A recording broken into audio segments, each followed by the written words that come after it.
Yes, yung mga master, magandang gabi po sa inyong lahat. At dahil hindi maganda ang panahon, wala tayong fishing vlog dahil nga dapat tayo ay safety first palagi. So, kalma muna tayo. Hintayin na lang natin na tumila yung bagyo sa Gataybuan natin. Flex ko lang mga master, itong lure na ginamit na nakahuli ng malaking mamali ni Chip Suro. Resemblance lang ito, pareho sila.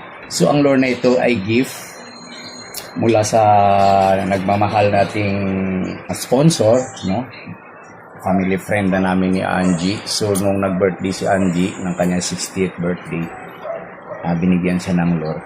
So, ito mga master, So, yan. Ito yung lure na ito mga master. So, na-upgrade ko na. So, ito mga master, SS20. So, ito ay mga 20 grams. Nilagyan na lang natin ng treble hook sa puwet na match sa kanyang laki. And then, kunting crystalline.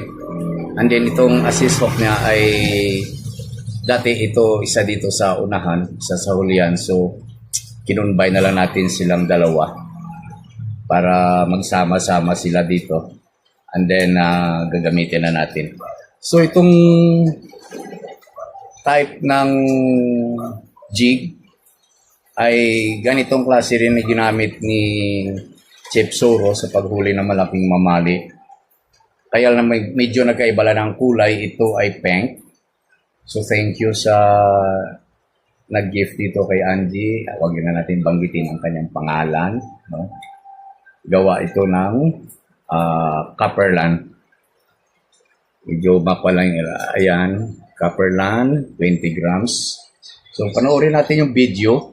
Nakahuli na malaking isda doon sa tansa na ganito ang type. Ganitong klase ng metal jig. So, panoorin natin mga master. Thank you ulit sa nagbigay nito. And then, hindi pa natin nagamit yung metal jig ng Pasig Tackle Online. Shout out paring Sherwin. Dahil kinapos tayo ng assist hook and then treble hook. So, baka sa susunod natin i-field test to bare. Okay. Ayan namumuti na Hindi lang. Op. Sige, kaya mo lang, Chip. Paralay lang, Chip. Huwag kang Ayun ang laking mamali nga ito.